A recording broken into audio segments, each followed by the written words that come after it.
สังฆทานถวายหัววัดและขอเชิญชวนทุกท่านร่วมงานและร่วมทำบุญในครั้งนี้โดยทั่วกันติดต่อบริจาคร่วมทำบุญได้ที่วัดวังสิงห์คำ0817836540ได้ทุกวันก็เป็นงานบุญงานกุศลฉลองถาวรวัตถุและเสนาสนะปล่อยหลวงฉลองสมโภชการก่อตั้งวัดวังสิงห์คำครบรอบ149ปีณวัดวังสิงห์คำตำบลป่าแดดอำเภอเมืองเชียงใหม่จังหวัดเชียงใหม่15กุมภาพันธ์ถึง26กุมภาพันธ์ขอเชิญท่านร่วมงานบุญนี้โดยพร้อมเพรียงกันลุงแดงเป็นเจ้าอาวาสสร้างโบสถ์สร้างวิหารศาลาบาทที่มนต์โฮวัดโฮมทำบุญประจำปีปรำวงนำนา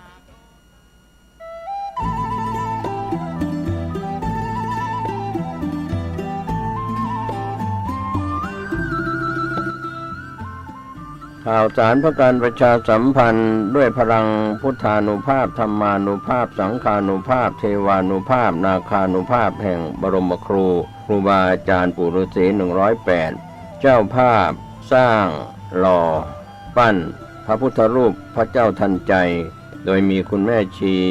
พจนาพรวิศรีวรพัฒน์นางสาวสุนทรีวิศรีปัตย์นางสาวยานทัศน์วิศรีปัตย์พร้อมครอบครัววิศรีวรพัฒน์ครอบครัววิศรีปัตย์เชิญร่วมเป็นเจ้าภาพหล่อปั้นบรรจุหัวใจ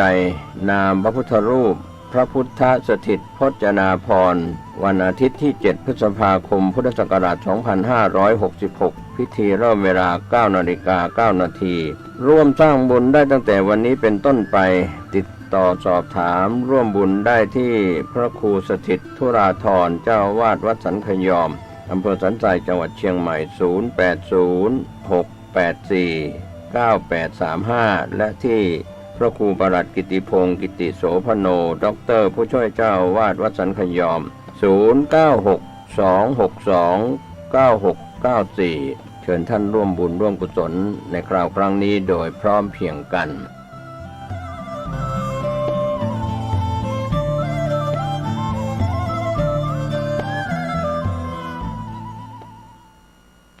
ขอความนอบน้อมจงมีแด่พระรัตนตรัยเจ้าสามประการพระรัตนตรัยองค์ที่หนึ่งคือพระพุทธเจ้าพระรัตนตรัยองค์ที่สองคือพระธรรมเจ้าพระรัตนตรัยองค์ที่สามคือพระอริยสังฆเจ้าข้าพระพุทธเจ้าขอเคารพนบนอบกราบไหว้แทบใต้ไหว้สาคุณพระรัตนตรัยเจ้าถึงสามประการโดยความเคารพสักการะเป็นอย่างยิ่งขอถวายความเคารพพระมหาเถรานุเถระเจ้าคณะพระสังฆาธิการครูบาอาจารย์ตลอดถึงพระภิกษุหนุ่มสามเณรน้อยจุตนจุองค์ขอเจริญพรศรัทธาญาติโยมนักศีลนักบุญอุบาสกอุบาสิกาทุกท่านทุกคนที่กำลังรับฟังรายการทางคลื่นสถานีวิทยุคลื่นพระพุทธศาสนาแห่งนี้อยู่ต่อจากนี้ไปอาตมาภาพพระครูปริยัติกิจจาภิวัตรสำนักวัดพระสิงห์อำเภอเมืองจังหวัดเชียงใหม่จะได้น้อมนำเอาสาระธรรมในทางพระพุทธศาสนาอันประกอบไปด้วยคติธรรมชาดกธรรมสาระธรรมคำสอนน้อมนำมามาจาเพื่อที่จะมอบเป็นธรรมบรรณาการอาหารใจคือกับท่านผู้ฟังทุกท่านได้รับฟังแล้วก่อนนำไปพินิจพิจารณาถึงเนื้อหาสาระธรรมคติธรรมชาดกธรรมเหล่านั้นแล้วก็จะเกิดความรู้ความเข้าใจน้อมนำมาประพฤติปฏิบัติได้อย่างถูกต้อง เมื่อประพฤติปฏิบัติได้อย่างถูกต้องแล้วก็จะก่อคือเกิดความสุขไม่ว่าจะเป็นความสุขตึงต่างกายความสุขตึงต่างใจเมื่อเป็นความสุขก็ถือว่าเฮานั้นมีความมุ่งมา่ปรารถนาด้วยกันทุกคู่ทุกคนคนเฮาเมื่อเกิดมามีชีวิตบ่ว่าจะเป็นเด็กน้อยบ่ว่าจะเป็นคนหนุ่มคนกำคนเฒ่าคนแก่เฮาทุกผู้ทุกนามตลอดถึงสัตว์ที่มีชีวิตมีความรู้สึกต่างก็มีความต้องการความสุขเกลียดความทุกข์ต่างก็ต้องการสิ่งที่มาบำรุงตัวเก่าคือเกิดความสุขความสบายเฮาบ่ต้องการความอัตคัดขัดสนต่างก็ต้องการความยกย่องเชิดชูต่างก็บ่มีความต้องการกรรมติฉินนินทาทุกคนนั้นมีความมุ่งมา่ปรารถนาลาภสักการะความมียศถาบรรดาศักดิ์ทุกข้าทุกผู้ทุกคนต่างก็มีความรู้สึกเหมือนเดียวกันแต่ว่าเมื่อมีความรู้สึกมีความมุ่งมา่ปรารถนาเป็นเช่นนี้แล้วทรัพย์สมบัติก็ดีความสุขความสบายก็ดียศถาบรรดาศักดิ์ก็ดีจะเกิดขึ้นกับผู้ใดก็ย่อมเป็นไปตามความอันจะมีอันจะเป็นของแต่ละบุคคลแล้วแต่บุญวาสนาของแต่ละบุคคลแล้วแต่ความที่บุคคลนั้นๆได้มีบุญสมปานสั่งสมปารมีมาอันนี้เฮาก็ถือว่าเป็นไปตามวิถีชีวิตของแต่ละบุคคลท่านสาธุชนทั้งหลายวันนี้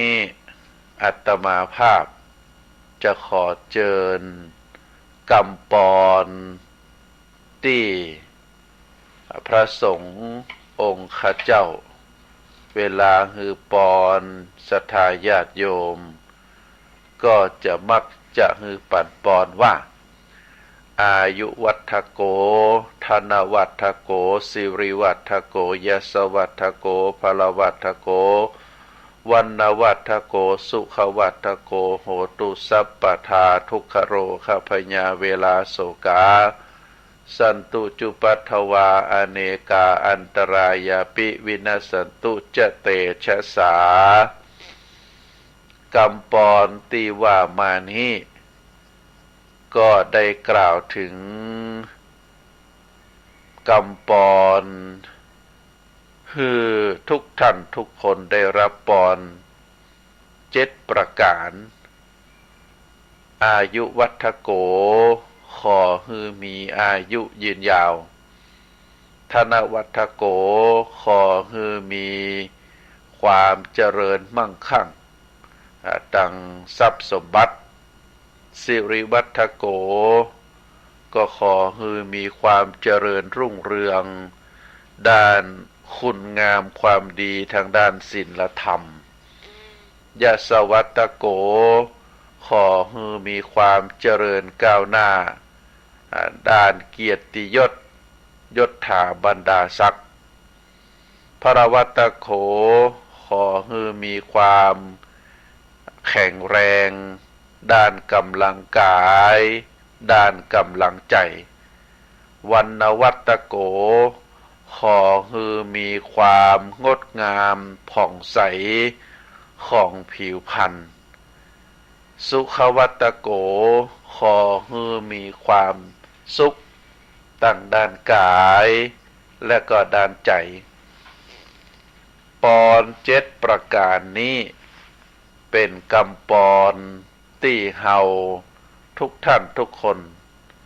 ต่างก็มีความมุ่งมา่ปรารถนา ที่จะฮือมีจะฮือเป็นในตัวเฮาทุกคนได้ฟังแล้วก็มีความอิ่มอกอิ่มใจมีความดีอกดีใจ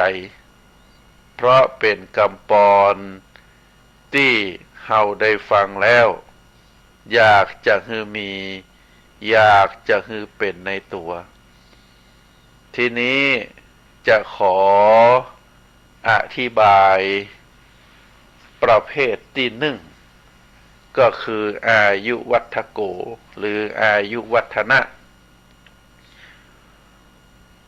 ความมีอายุยืนยาวมีความเป็นอยู่120 วสาที่ใจคำว่า120 ปี120 วสานั่นเป็นอายุของผู้ที่มีบุญที่สุดมีอายุยืนยาวที่สุดในสมัยครั้งพุทธกาลปัจจุบันนี้ก็มีอายุบางทีก็มีอายุประมาณ100เศษ104 105ท่านสาธุชนทั้งหลายในต่างพระพุทธศาสนาผู้ที่มีอายุไขยืนยาว120 วสานั้นก็จะมี1พระสารีบุตร2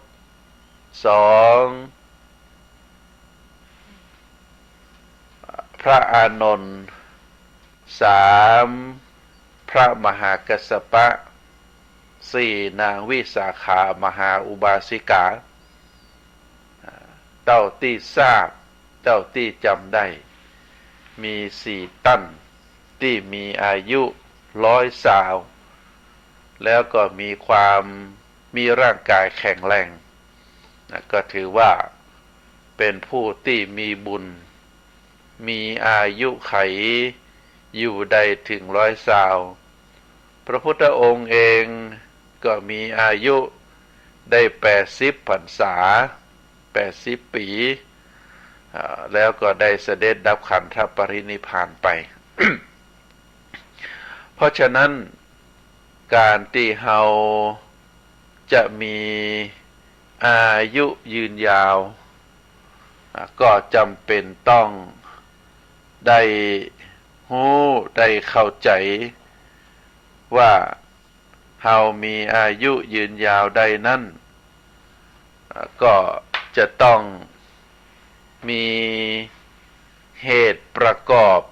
ความมีอายุยืนยาวอยู่หลายเรื่องหลายประการประการที่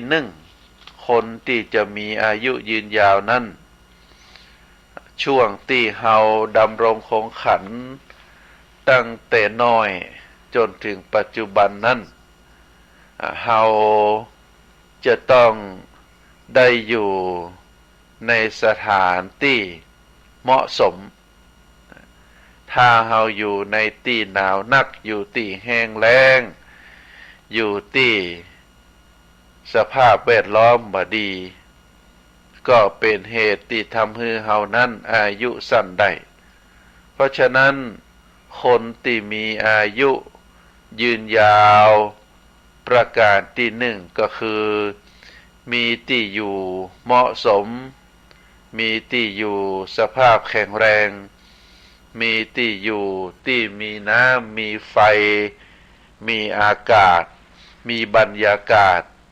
ที่มีความแคล้วคลาดปลอดภัยก็ทำให้มีอายุยืนยาวนอกจากจะมีที่อยู่ที่อาศัยสะดวกสบายแล้วก็จะต้องมีทางเดินสะดวกสบายการเดินไปไหนมาไหนบ่ลำบากบางทีมีที่อยู่อาศัยอยู่ไกลการเดินทางแต่ละครั้งก็ทำให้เกิดความลำบากร่างกายที่เดินทางบ่อยก็ทำให้ได้รับความกระทบกระเทือนยิ่งถ้าในสมัยก่อนต้องเดินทางโดยเกวียนเดินทางโดยเท้าหรือต้องอาศัยม้าอาศัยอูฐเดินทาง บางทีร่างกายก็ได้รับความกระทบกระเทือนคนที่มีอายุน้อยอยู่อาจจะบรรเทาใดแต่คนที่มีอายุนักก็บางทีได้รับความกระทบกระเทือนเพราะฉะนั้น สาเหตุประการที่สองก็คือการเดินทางสะดวกสบายอย่างณปัจจุบันนี้จังหวัดเชียงใหม่หรือทุกๆจังหวัดก็จะมีตึงรถไฟมีตึงเครื่องบินมีตึงรถที่เป็นรถโดยสารหรืออาจจะเป็นรถตู้ก็ทำให้การเดินทางสะดวกสบายประการที่สามนอกจากการเดินทางสะดวกสบายแล้วบุคคลที่เฮาอยู่อาศัยก็จะต้องเป็นบุคคลที่มีความเหมาะสมมีความรู้มีเป็นกัลยาณมิตรคือความสะดวกสบายคือความสบายใจได้บ่ว่าจะเป็นพ่อเป็นแม่เป็นลูกเป็นหลานเป็นเพื่อนบ้านถ้าอยู่ด้วยกันแบบสะดวกสบายเข้าใจกันเป็นกัลยาณมิตรแนะนำกันไปในทางที่ดีต่างดูแลซึ่งกันและกันอาศัยซึ่งกันและกันเฮาก็ถือว่าเป็นเหตุที่ทำให้เฮานั้นมีอายุยืนยาวถ้าหากว่าเฮาได้อาศัยอยู่กับบุคคลที่มิจฉาทิฏฐิมีความหันติบ่ถูกต้องกันเฮาได้อาศัยอยู่กับบุคคลที่ไร้ศีลไร้ธรรมเบียดเบียนกันแกล้งแกล้งกันแข่งแย่งชิงดีชิงเด่นกันก็ทำให้บุคคลนั้นได้รับความกระทบกระเทือนทางจิตทางใจได้รับความลำบากทางด้านร่างกายก็ทำให้อายุสั้นได้ประการต่อมาก็คือได้รับอาหารที่เหมาะสมเป็นเหตุทำให้อายุยืนยาวท่านสาธุชนทั้งหลายสัตว์ทุกประเภทบ่ว่าจะเป็นสัตว์เดรัจฉานบ่ว่าจะเป็นมนุษย์เฮาต่างก็มีอาหารเป็นเครื่องหล่อเลี้ยงอาหารสำหรับในการหล่อเลี้ยงร่างกายให้มีความเจริญมีความแข็งแรงมีความสมบูรณ์ต่างก็ต้องอาศัยอาหารที่รับประทานเข้าไปถ้าเป็นอาหารที่ปลอดภัยก็สามารถทำให้ร่างกายนั้นได้สารอาหารครบเมื่อได้รับสารอาหารครบก็จะทำให้บุคคลนั้นได้มีอายุยืนยาวแต่ถ้าสารอาหารที่รับเข้าไปเป็นสารอาหารที่เป็นอาหารประเภทที่ย่อยยากบ่ว่าจะเป็นจีนเป็นเนื้อยิ่งถ้าเป็นจีนเป็นเนื้อแบบสุกๆดิบๆอาหารที่มักที่ดองปลาห้าสุกๆดิบๆอย่างเป็นต้นเมื่อกินเข้าไปทานเข้าไปแล้วบางทีก็เป็นของแสลงเพราะฉะนั้นเฮาจำเป็นที่จะต้องอาศัยดูแลความสัพพยะความสะดวกสบายความมีประโยชน์จากอาหารเฮาต้องอาศัยต้องกินจะไปเรียกว่าจะไปขี้ตะหนี่ขี้จิสำหรับอาหารคนเหนือเฮามักจะอู้ว่าตุกบ่ได้กินก็มีไผตามไฟส่องต้องตุกบ่ได้นุ่งบ่ได้ย่องพี่น้องดูแคลนถ้าคิดจะอีกก็บ่ถูกแต่งตั้งนอกแต่งร่างกายให้มันงามให้คนอื่นสรรเสริญแต่ภายในตัวภายในร่างกายเฮาขาดสารอาหารทำให้มีความเจ็บไข้ได้ป่วยแล้วก็ทำให้เฮานั้นได้มีอายุสั้น เพราะฉะนั้นบุคคลใดที่ต้องการให้มีอายุยืนยาวจำเป็นต้องรับประทานอาหารที่ถูกสุขลักษณะก็คือเป็นอาหารฮ้อนเป็นอาหารที่ย่อยง่ายเป็นอาหารที่สุกปรุงแต่งมาแล้วมีความสุขมีความสดเป็นอาหารที่บะทอดบะไม่เกรียมเป็นอาหารที่เหมาะสำหรับในการที่จะทานในแต่ละวันบ่ควรจะเป็นอาหารที่แช่อยู่ในตู้เย็นเป็นเวลาหลายวันก็ทำให้เกิดเชื้อราได้เพราะฉะนั้นท่านสาธุชนทั้งหลายสิ่งหนึ่งที่เราต้องระมัดระวังเพื่อที่จะทำให้เรามีอายุยืนยาวก็คือเรื่องอาหารการออกกำลังกายการได้อยู่ที่มีอากาศบริสุทธิ์การได้อยู่ได้กับบุคคลที่เป็นกัลยาณมิตรการเดินทางสะดวกสบายแล้วก็ที่อยู่บ้านเฮือนในสภาพแวดล้อมที่ดีมีความแข็งแรงมีความเย็นเหมาะสมบ่ร้อนเกินไปบ่หนาวเกินไปบ่แห้งแล้งเกินไปแล้วก็แห่งประการหนึ่งก็คือความสะดวกสบายในสิ่งแวดล้อมก็คืออากาศบริสุทธิ์ตามที่ว่ามาแล้วก็แห่งประการหนึ่งที่ทำให้เราสามารถมีอายุยืนยาวก็คือความเป็นอยู่ที่บ่ใจอิริยาบถอันใดอันหนึ่งเมินเกินไปอย่างเช่นนั่งตลอดนั่งหลายชั่วโมงยืนหลายชั่วโมงนอนหลายชั่วโมงอย่างก็ทำให้ร่างกายได้รับความลำบากเราต้องปรับเปลี่ยนมีการเดินออกกำลังมีการนั่งพอสมควรนั่งก็พยายามนั่งในสิ่งที่มันพอสะดวกสบายนั่งเก้าอี้เข้าห้องน้ำก็จำเป็นจะต้องนั่งถ้าเป็นชักโครกก็ยิ่งดีถ้าไปนั่งตีถ่ายตียองบางทีก็ลำบากสำหรับผู้สูงอายุนอกจากเดินนอกจากนั่งนอกจากยืนแล้วก็นอนในระยะเวลาที่พอสมควรบ่ใจว่านอนถึงวันค่ำก็บ่ใจบ่เคลื่อนไหวจะเตี้ยววันค่ำก็บ่ใจจะยืนวันค่ำก็บ่ใจ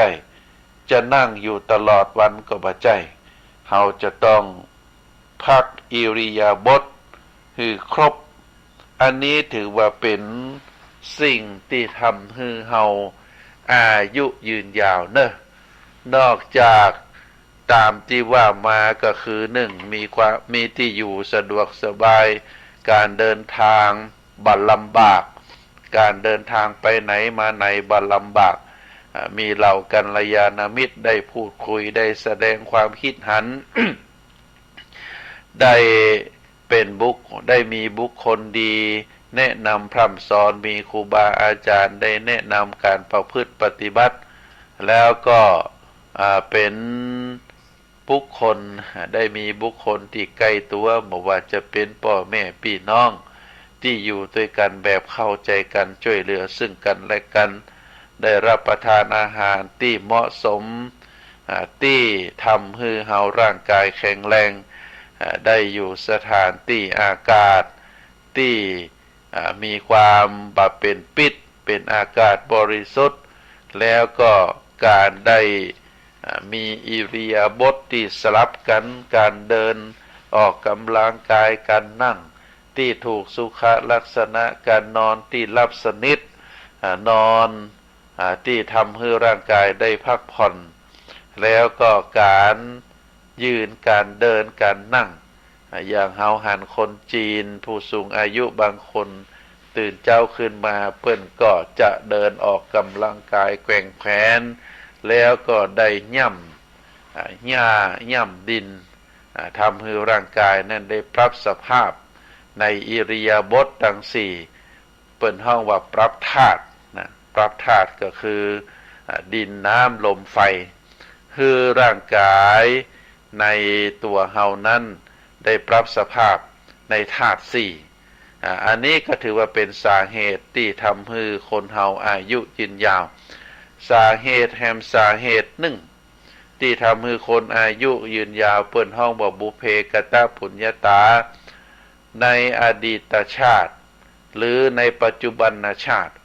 เฮาบ่ได้ทำบาปทำกรรมฆ่าสัตว์ตัดชีวิตบ่ได้ทำบาปทำกรรมที่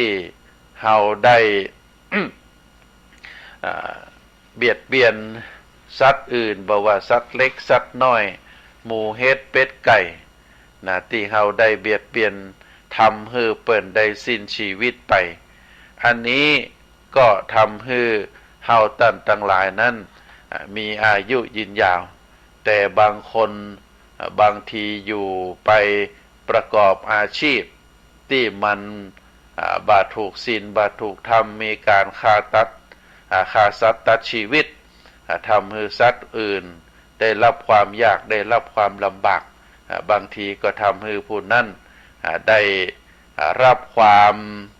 ลำบากได้รับกรรมได้รับเป็นคือมีอายุสั้นอย่างอีก็มีเพราะฉะนั้นท่านสาธุชนทั้งหลาย อายุวัฏโกนะการที่จะมีอายุยืนยาวมีความเจริญมีความแข็งแรงปราศจากโรคภัยไข้เจ็บในการใช้ชีวิตอยู่บางทีเฮาก็จำเป็นจะต้องประกอบด้วยเหตุหลายอย่างนะอย่างเช่นได้กล่าวมา7-8 ประการที่ทำเป็นสาเหตุที่ทำให้เฮาอายุยืนยาวก็ฝากศรัทธาญาติโยมผู้ฟังร่างกายผู้นักฟังทุกท่านลองพินิจพิจารณาดูว่าเฮาความเป็นอยู่เป็นปัจจุบันที่เฮาได้เป็นอยู่นั้นเฮาได้ทำความยากความลำบากคือกับร่างกายของเฮาก็ถ้าหากว่าได้ทำความลำบากทำความทุกข์ทำให้ร่างกายได้รับความทรมานเฮาก็ควรจะปรับเปลี่ยนอิริยาบถเพื่อที่จะให้เฮานั้นมีอายุยืนยาวท่านสาธุชนทั้งหลายกำปอนข้อที่สองที่พระสงฆ์ได้ปั่นปอนเฮาก็คือธนวัฏโกนะได้ฮือปอนว่าขอฮือมีความเจริญมั่งคั่งของทรัพย์สมบัติได้มั่งมีสีสุขได้สมบูรณ์พูนสุขและก็ได้อยู่เย็นเป็นสุขอันเกิดจากความเจริญมั่งคั่งของทรัพย์สมบัติเป็นกำปอนข้อที่สองถ้าหากว่าเฮาได้พิจารณาถึงทรัพย์สมบัติ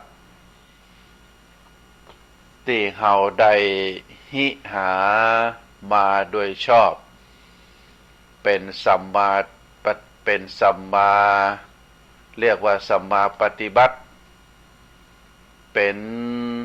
สัมมาอาชีพที่เกิดจากการเสาะว่าหากินด้วยสุจริตบ่ผิดศีลบ่ผิดธรรมบ่ผิดกฎหมายบ้านเมืองปัจจุบันนี้เปิ่นใจคำว่าอาชีพสีขาวถ้าเกี่ยวข้องกับยาเสพติดที่ผิดศีลผิดธรรมผิดกฎหมายบ้านเมืองเปิ้นก็ใจคำว่าอาชีพสีเทาหรือบางทีก็เรียกว่าเป็นอาชีพสีดำ ทรัพย์สมบัติอันเกิดจากอาชีพที่เป็นสัมมาชีพอาชีพสุจริตอาชีพที่ถูกศีลถูกธรรมถูกกฎหมายบ้านเมืองถูกประเพณีวัฒนธรรมก็จะเกิดให้มีทรัพย์สมบัติขึ้นมา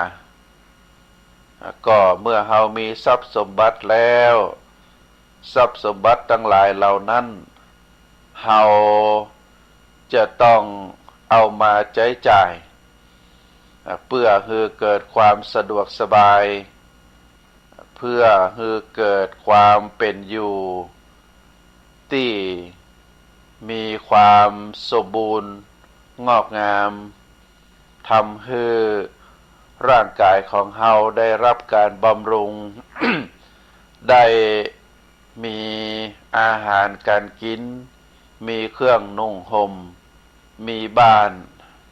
ที่อยู่อาศัยมียานพาหนะแล้วก็เมื่อเจ็บไข้ได้ป่วย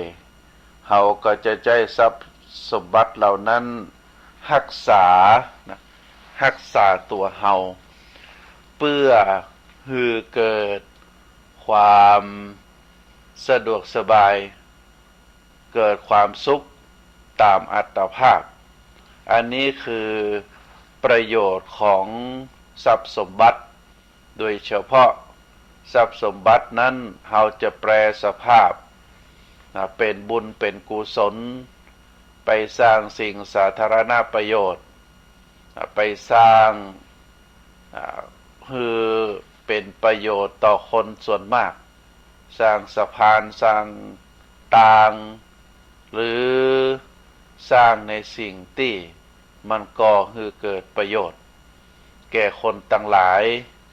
อันนี้คือสิ่งสำคัญที่สุดทรัพย์สมบัตินั้นเปิ้นได้แบ่งออกเป็น4ประเภทเนื้อศรัทธาญาติโยมประเภทที่1ภาษาบาลีใช้คำว่าถาวโรอันใดแก่ทรัพย์สินเงินทองหรือที่เฮามีแล้วแต่เคลื่อนย้ายบ่ได้เฮาเรียกว่าถาวโรทรัพย์ประเภทที่เคลื่อนย้ายบ่ได้ทรัพย์ประเภทนี้อันได้แก่บ้านที่ให้ที่นาบ่ว่าจะเป็นต้นไม้ต้นตอกบ่ว่าจะเป็นถนนหนทางที่เข้ามาสู่บ้านเฮาอย่างเช่นเฮาหันว่าเป็นถนนส่วนบุคคลอย่างเป็นต้นทรัพย์ประเภทนี้ก็หมายถึงที่ให้ที่นาที่ใจทำมาหากินบ้านที่อยู่อาศัยก็อยู่กับที่กับตางบางทีเปิ้นก็ใจที่ให้ปลูกต้นไม้ต้นตอกก็ฮือเป็นอยู่ตัดหันจนสิ้นอายุไขเฮาเรียกว่าถาวโรทรัพย์ที่เคลื่อนย้ายบ่ได้ก็ที่เป็นที่ให้ที่นาที่ทำกินนั่นศรัทธาญาติโยมเปิ้นบอกว่าเป็นที่ดินไผ่มีที่ดินอันนั้นคือทองคำเพราะว่าที่ทุกที่นั้นจะบ่มีคำว่าราคาตกลงมีแต่เพิ่มราคาขึ้นไปเรื่อยๆเพราะฉะนั้นทรัพย์สินของคนทรัพย์สินประเภทนี้เฮาเรียกว่าถาวโรมีเป็นทรัพย์สินที่เคลื่อนย้ายบ่ได้อันได้แก่สถานที่อันเป็นที่ให้ที่นาที่สวนที่ทำมาหากินแล้วก็รวมไปถึงบ้านเคหสถานศาลาอันอย่างต่างๆที่เฮาแปลงไว้อันนี้เรียกว่าถาวโรประเภทที่2เฮาเรียกว่าชังคโมทรัพย์ที่เคลื่อนย้ายได้ทรัพย์ที่เคลื่อนย้ายได้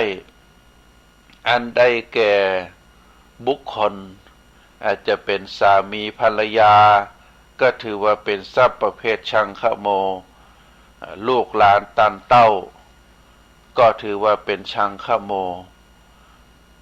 บอกว่าจะเป็นคนใจคนงาน ก็ถือว่าเป็นชังคโมทรัพย์ที่เคลื่อนย้ายได้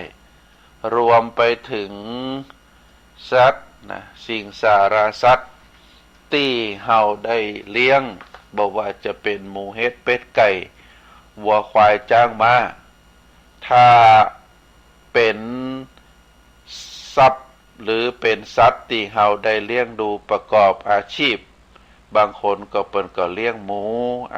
เลี้ยงหมูขายเลี้ยงวัวเลี้ยงควายขายอันนี้เฮาถือว่าเป็นทรัพย์ประเภทชังคโมรวมถึงลูกหลานตานเต้านะ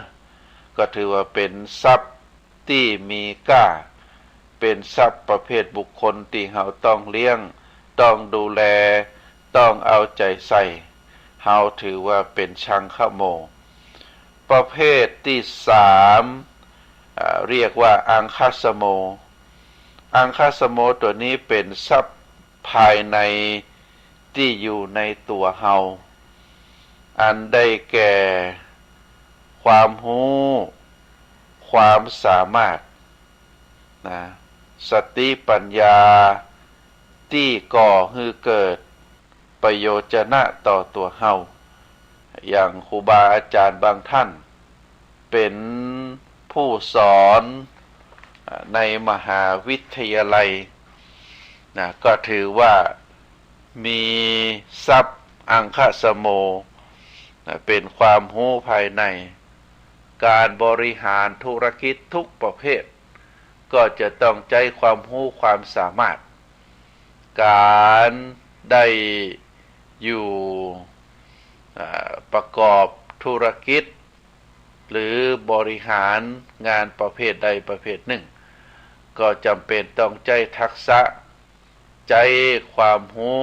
ในการบริหารงานความรู้อันเกิดจากการฝึกฝนความรู้อันเกิดจากการเล่าเรียนความรู้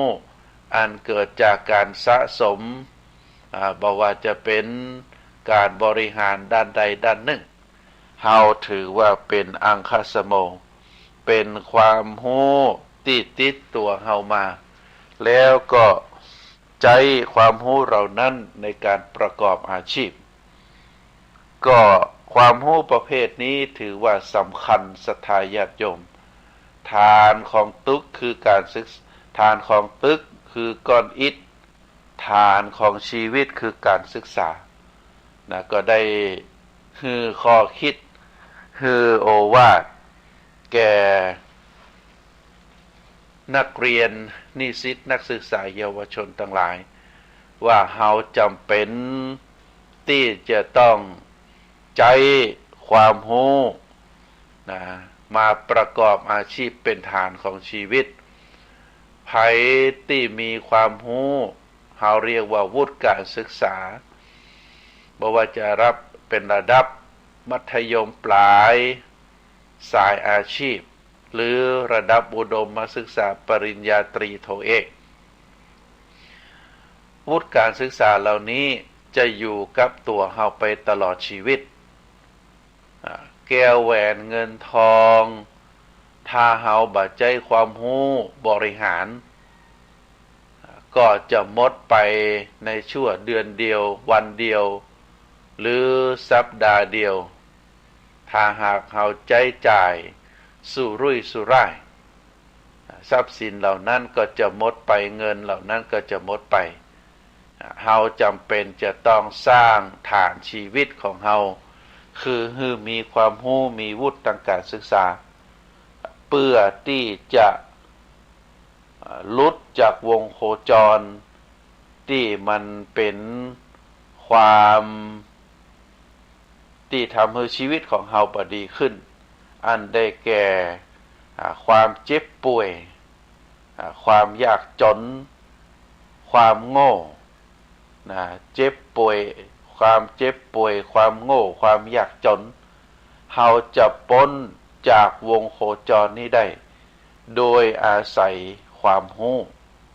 โดยอาศัยความรู้วุฒิทางการศึกษาเมื่อเฮาเรียนเฮารู้ได้ประสบการณ์แล้วด้วยความขยันด้วยความหมั่นเพียรด้วยความตั้งใจเฮาก็จะใช้ความรู้เหล่านั้นไปประกอบอาชีพ การงานบางคนเป็นข้าราชการบางคนเป็นพนักงานของบริษัทเอกชนบางคนเป็นผู้จัดการเป็นผู้บริหารบ่ว่าจะเป็นองค์กรใดองค์กรหนึ่งจะขึ้นเป็นผู้บริหารจะเข้าเป็นพนักงานได้จะต้องมีวุฒิมีความรู้ทางด้านการศึกษาบางทีบางครั้งถึงแม้ว่าเราจะมีความชำนาญแต่ว่าถ้าบ่มีวุฒิทางการศึกษาบางทีก็ไปบ่ได้เพราะฉะนั้นการศึกษาการเรียนรู้เราถือว่าเป็นทรัพย์ประเภทอังคสโมเป็นทรัพย์ภายในคือความรู้สติปัญญาเป็นทรัพย์ประเภทที่สามทรัพย์ประเภทที่สี่ชื่อว่าอนุคามิโนอนุคามิโนนี้แปลว่าทรัพย์ที่ติดตามเฮาไปได้ในตรงนี้ก็หมายถึงบุญถึงกุศลนะบุญกุศลถือว่าเป็นทรัพย์ประเภทหนึ่งที่เฮาได้สั่งสมมาสุโขปุญญสะอุจจโยการสั่งสมบุญย่อมนำมาซึ่งความสุขทุกโขปาปัสสะอุจจโยการสั่งสมบาปย่อมนำมาซึ่งความทุกข์ถึงสองประเภทนี้ประเภทหนึ่งเฮาควรละอันใดแบกอันใดแก่บาปความบดีอกุศลประเภทหนึ่งเฮาควรจะสะสมอันได้แก่บุญกุศลคุณงามความดีที่เฮาจะต้องสะสม เพื่อที่จะให้บุญนั้น ติดตามเฮาไปเพราะว่าเฮาจะอยู่โลกนี้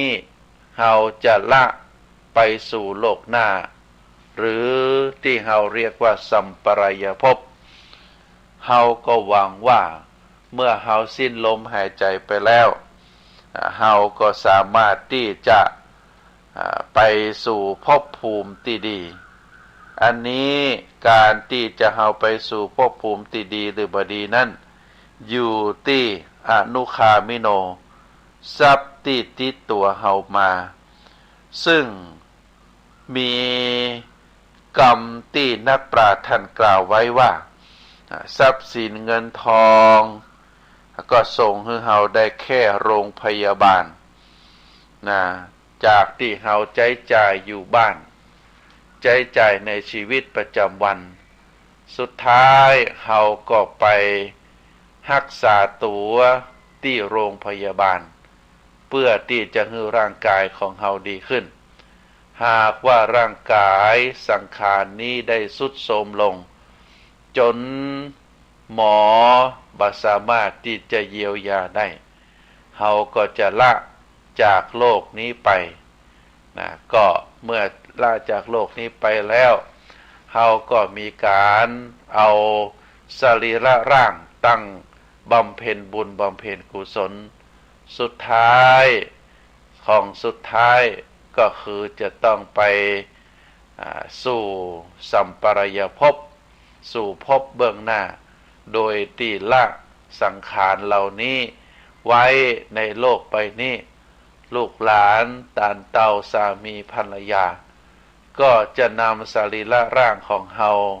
ไปสู่เชิงตะกอนไปเผาถึงแม้บางคนได้บริจาคร่างได้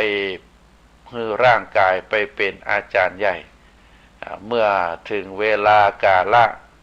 นักศึกษาแพทย์เหล่านั้นได้ศึกษาเรียนรู้แล้วก็จะเอาในส่วนที่เป็นส่วนที่เหลือก็ไปทำการชาปนกิจไปพระราชทานก็เป็นการพระราชทานรวมกันก็ถือว่าได้ไปเผาเหมือนเดียวกันหรือบางทีประเพณีนิยมบางกลุ่มก็เอานำไปฝังอันนี้ก็ถือว่าลูกหลานตานเต้าก็ไปส่งเฮาถึงแค่เชิงตะกอนหรือหลุมฝังศพก็ถือว่า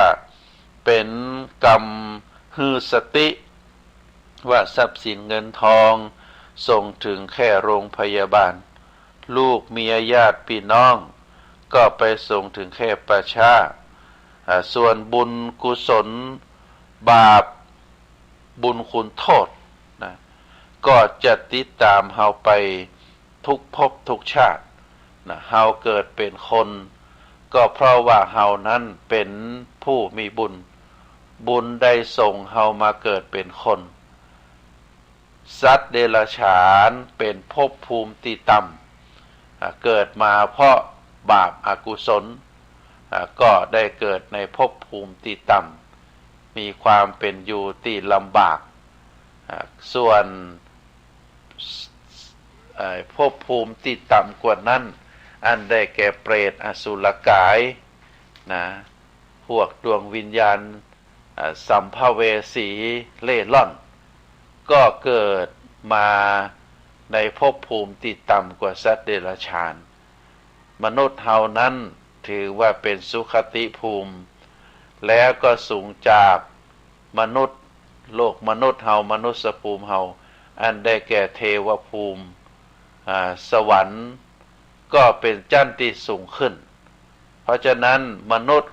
กับสวรรค์ถือว่าเป็นสุคติภูมิภูมิที่สูงจะคนจะเกิดขึ้นคนจะปฏิสนธิคนจะอุบัติขึ้นในภพภูมิเหล่านี้ก็จะต้องอาศัยบุญอาศัยกุศลติดตามตัวเฮามาติดตามจิตดวงวิญญาณเฮามาแล้วก็เป็นบุญเป็นกุศลที่ส่งเสริมให้เฮาได้กระทำสิ่งที่มีประโยชน์นะนักกว่าสัตว์เดรัจฉานนักกว่าเปรตอสุรกายเพราะฉะนั้นท่านสาธุชนทั้งหลายทรัพย์สินเงินทองส่งได้แค่โรงพยาบาลลูกผัวเมียญาติพี่น้องส่งได้แค่ปัจจาส่วนบุญกุศลคุณงามความดีหรือบาปอกุศลบุญคุณโทษก็จะติดตัวติดตามเฮาไปทุกภพทุกชาติเพราะฉะนั้นก็ขอฝากให้ศรัทธาญาติโยมว่าทรัพย์ที่เฮามีอยู่นั้นเฮาได้แบ่งเป็น4ประเภทซึ่งเป็นทรัพย์สมบัติของมนุษย์เฮาทาวโรทรัพย์ที่เคลื่อนที่บ่ได้อันได้แก่ที่อยู่ที่อาศัยให้นาป่าตางพืชพันธุ์ธัญญาหารตลอดถึงที่สวนที่ให้ที่เฮาปลูกอยู่ก็ที่เฮาใจ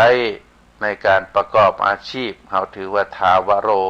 เป็นทรัพย์ประเภทที่1ทรัพย์ประเภทที่2ทรัพย์ที่เคลื่อนย้ายได้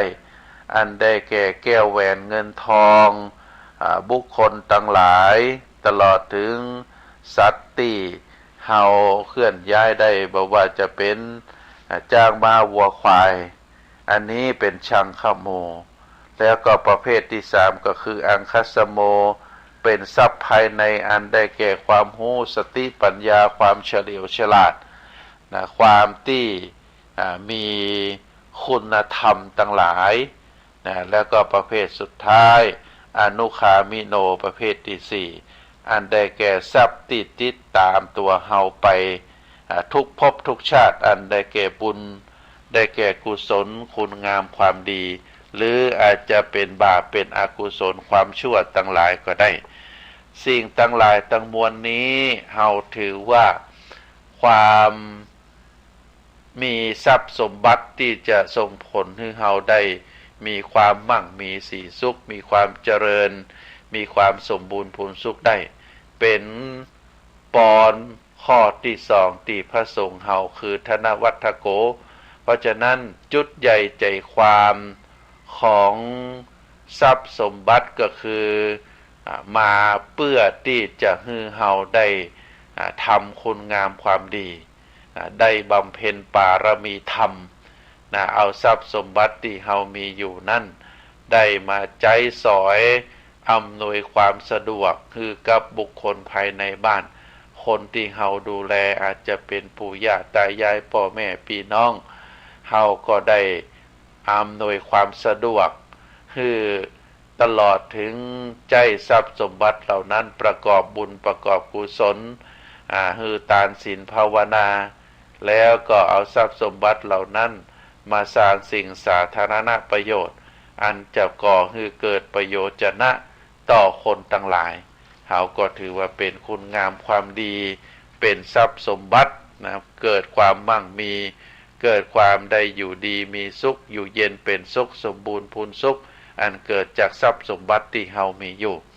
ก็ฝากให้ศรัทธาญาติโยมท่านสาธุชนทั้งหลายนะลองพิจารณาดูว่าการที่เฮาได้เกิดมาเป็นมนุษย์เกิดมาได้ก็เพราะว่าบุญได้ส่งผลให้เฮาได้เกิดมาเป็นมนุษย์แล้วก็เอาทรัพย์สมบัติเหล่านั้นมาบำเพ็ญบุญบำเพ็ญกุศลสาธารณประโยชน์สร้างคุณงามความดีสร้างบารมีธรรมต่อไปเฮาเรียกว่าเป็นบุญต่อบุญทรัพย์ต่อทรัพย์ถ้าเฮามีทรัพย์สมบัติแล้วเฮาเก็บไว้อย่างเดียวบ่เอามาใช้ให้เป็นประโยชน์เฮาก็จะละทรัพย์เหล่านั้นเมื่ออายุไขเฮาหมดไปทรัพย์สมบัติเหล่านั้นก็จะตกเป็นของคนอื่นใจประโยชน์จะน่าบ่ได้ก็ใจให้มันเป็นประโยชน์ใจให้เกิดบุญเกิดกุศลเกิดคุณงามความดีต่อตัวเฮาก็แบ่งไว้เป็นสัดเป็นส่วนไหนเป็นส่วนที่เฮาจะต้องเก็บไว้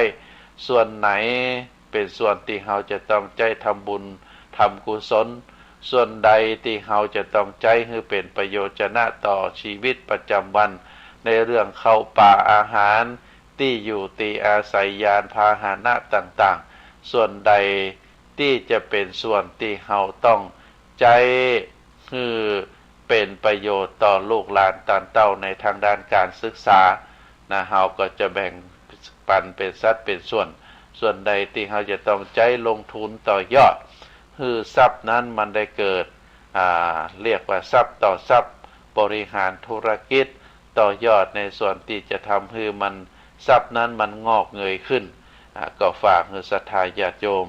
ท่านสาธุชนได้พินิจพิจารณาวันนี้อาตมาภาพได้ดำเนินรายการมาพอสมควรแก่เวลาโดยการได้กล่าวถึงที่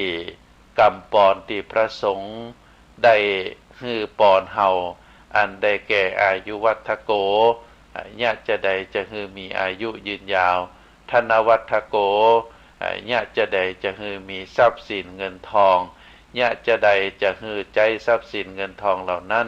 ฮือเป็นประโยชน์นะตึงในภพนี้ตึงในภพหน้าก็ได้อธิบายฮือท่านสาธุชนได้รับฟังได้พินิจพิจารณากันอาตมาภาพขอนำรายการจากท่านสาธุชนไปก่อนไว้โอกาสหน้าเฮาก็จะได้ปิกมาปะมาพบกันขอบุญกุศลคุณงามความดีธรรมสวนามัยบุญสำเร็จด้วยการจากการฟังธรรมก็ขอได้รวมกันเป็นตบะเป็นเดชะเป็นพระปัจจัยอำนวยผลให้ศรัทธาญาติโยมทุกท่านนักศีลนักบุญที่ฟังรายการก็ขอให้มีความสุขมีความเจริญเนอะนิราคาแคล้วจากทุกโศกโรคภัยพยันตรายทั้งหลายทั้งมวลจงเจริญด้วยจตุรพิธพรชัยมีอายุวันนะสุขภละปฏิภาณธนาสารธรรมสารสมบัติรุ่งเรืองโดยลาภยศสุขสรรเสริญจงทุกประการเทินขอเจริญพร คณะสงฆ์จังหวัดเชียงรายและสมาพันธ์ส่งเสริมและพิทักษ์พระพุทธศาสนาจังหวัดเชียงรายขอเชิญร่วมงานครบรอบ3 ปีการก่อตั้งสมาพันธ์ยุวพุทธสัมพันธ์และเปิดกรุสมเด็จพุทธาจารย์โตพรหมรังสีวันอาทิตย์ที่19 กุมภาพันธ์ 2566 ณ พุทธมณฑลสมโภช750 ปีอำเภอแม่ลาวจังหวัดเชียงรายระหว่างเวลา 7:30 น. ถึง 16:00 น. กิจกรรมในงานประกอบด้วยการตั้งองค์พระป่าและจัดนิทรรศการของ18อำเภอการสาธิตการสวดมนต์สรรเสริญพระรัตนตรัยทำนองสรพัญญะและการบรรยายธรรมของนักเรียนที่ชนะเลิศการประกวดระดับจังหวัดการมอบประกาศเกียรติคุณ แก่ผู้ทำคุณประโยชน์ต่อพระพุทธศาสนาการเสวนาทางวิชาการและการตั้งโรงทานอย่าลืมพบกันที่พุทธมณฑลวันอาทิตย์ที่ 19 กุมภาพันธ์ 2566